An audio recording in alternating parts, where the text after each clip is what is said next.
Hello, this is Mohammed here and welcome to Small Business Helper.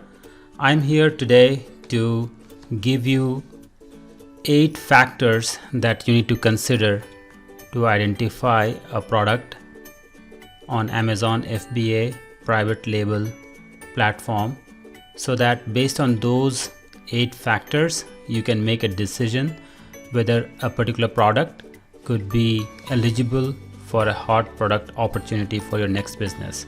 So hang on, I'm going to take you through all the process step by step.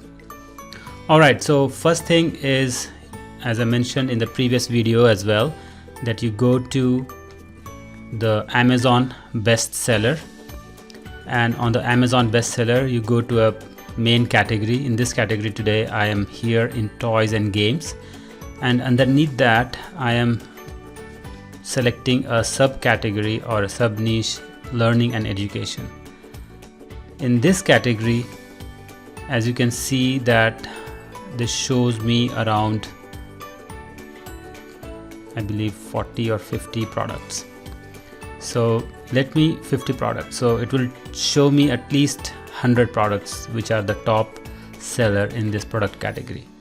So let me run Jungle Scout and hold on for a second till Jungle Scout brings this result. So now Jungle Scout has brought this result. So let me go and extract the next page.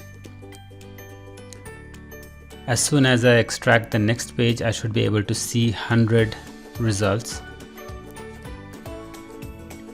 Now I'm showing 100 results. Now what you can do is either sort them up, or you can look them by the revenue or by the number of sales. But typically you will know that which one is the first product. So ideally you can see by the number, because anyway it's sorted by the number. So you can see that this product, learning resource answer buzz, this is selling, has a seller's rank of 13 in this category, and you can see it's making a revenue of $49,000. So the first thing what we need to see is the best seller rank of this particular product in this particular category. So you can see this product is having a best seller rank of 13 in this category of toys and games. So the lower the number, the better the sales. So this could be considered as the top product in this particular category, and you can see if I click here, this product is the top product in this particular subcategory. So if you scroll towards the bottom, you'll be able to see the primary category as well as the subcategory of this particular product. So the point is, the first criteria is the product should be having a very low number. So you can see that it's 13 in toys and games and number 1 in electronic learning and educational toys. So to put it other way, like the top 100, the top category in toys and games, like this is the 13th position, but the top one may not be in this subcategory.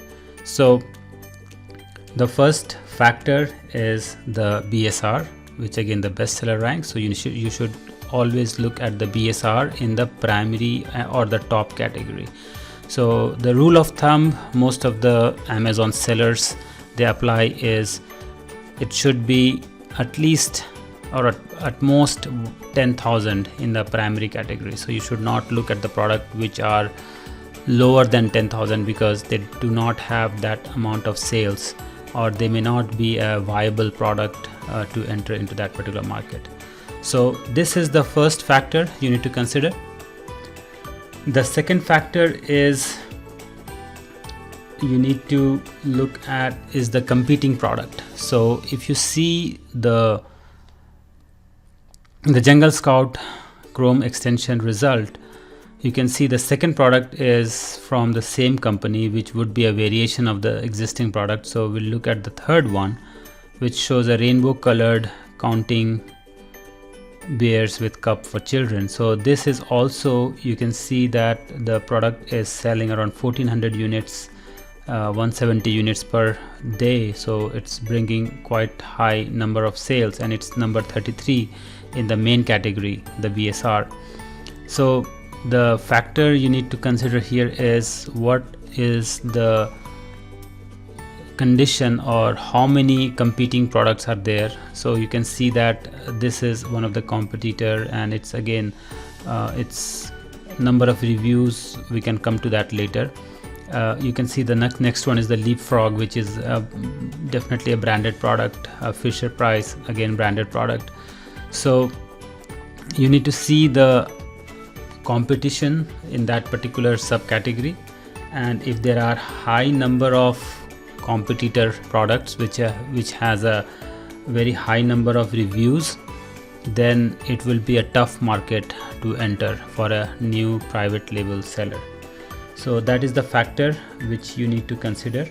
And again, as I mentioned, the third factor will be the number of reviews, because again, if it has a high number of reviews and low sales rank, that means it is a very highly competitive market, and that particular product or brand has already been established in that particular category and subcategory. So if you find a main product with a higher review and higher sales and the competing product, so in this case you can see the main product has 1100 reviews about, and the competing product is having 142 reviews with a quite a good number of sales. That means it has still got some room. So if you click on this, it will open this particular page with this product information. So what you can do, again, it may not be relevant to the same product which we have seen before. So this one seems to be a buzzer, and this one is a rainbow 72 rainbow color cups. So it, again, see, it's not available, looks like it's gone out of stock. So the point is, if the competing product in the same product niche, product category is having higher sales, that means lower sales rank, and very low number of reviews, then in that case that could be a very good opportunity for a new seller to launch their product, a similar product in that particular category. So here, if I run the Jungle Scout web app here you can see that there are similar products which has quite a good number of sales, but you see that this is a clear market leader. It has around $50,000 sales every month, but none of the other competitors are even quite close to it. So most of the market is captured by this guy, Learning Resources. So again, it also shows that the market may not be that big, like in this particular product category or specific product, the market is less than $100,000 from the all the top 10 sellers. So if the market is not that big, it doesn't make sense to enter and get a piece of the pie. So this is another factor to consider after the number of reviews, like how big is the market and how big is the market for that particular thing. Is the price that is currently being used to sell that particular product. So if you see the price here of this product is $12, $15, $8, $8.99. So if the price is low, then it's really tough to have a good profit margin, because out of $12.79, if you do the math, probably the seller might not be making more than $1 or $2 for each unit. So unless you sell really thousands every month or more than that, you are able to make a good income. But if it is low price, then the profitability really affected. So a typical price range for most of the private label sellers, what I have seen, is in the range of like 20 to 60, 65, 70 or even. But typically people don't go for 20, because if you put even $19.99, you will miss out all the products which are selling good.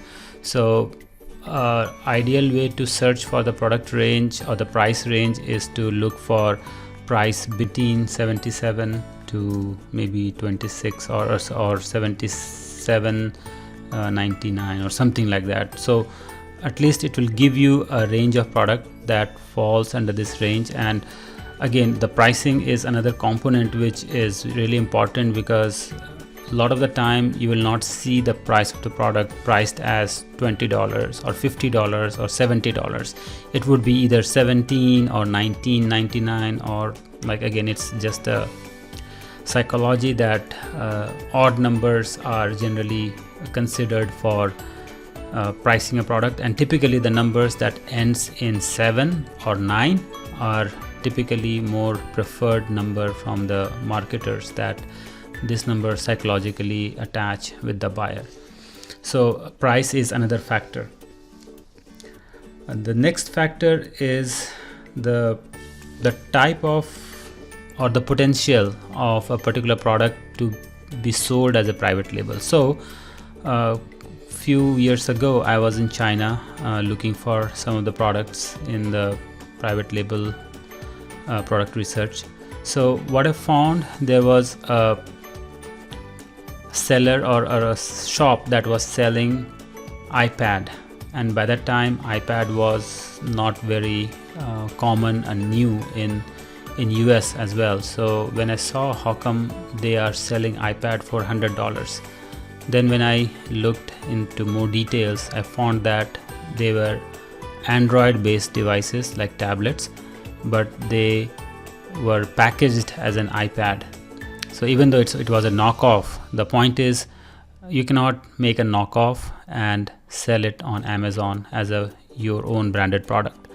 So this is definitely very, very important to know that a particular kind of products, can they be made as a private label or not. Like, you cannot go and do a private label for a diaper, because it has to go through like 100 different tests and 100 different certifications before you enter into that market. So that is very, very important for a new seller to identify or to see which kind of products would let them enter into the market. And the last one, I believe, is the amount of profitability you make into a product. So if you are making a profit margin of like 20% or 10% or 15%, then that may be not a viable product in long run, because you'll be spending money on advertisement, on marketing, or doing product promos, or the product storage fee. So having a profit margin of 30% at least, or maybe 25, would be a good healthy profit margin to start with. So if the product does not fall under that, like fidget spinner or something like that, they were selling for $1 or $10 or $5. So again, that also brings up another idea, is to consider or avoid especially the products which are kind of fad, or they are short-lived kind of product which gets into a surge. So those products are also people should avoid for doing a private label. And the last thing I think is the products which should be not be considered, or at least we should not think as a hot opportunity, are the product which are kind of bulky and which takes a lot of space, and they could be a hazardous products like the liquids or detergents, or the products that contains aerosols, or some of the products like furniture which are really bulky and it takes a lot of money to get the storage space on Amazon FBA warehouse. So those kind of products should also be avoided to begin with for a new private label seller on Amazon platform. So these are the factors you need to consider before you launch a new product on Amazon. So again, these are guidelines typically a new seller should follow before getting into this market. So this is what I have for this video today. If you have any questions, you feel free to put on the comments, and I'll make sure that I will answer those comments.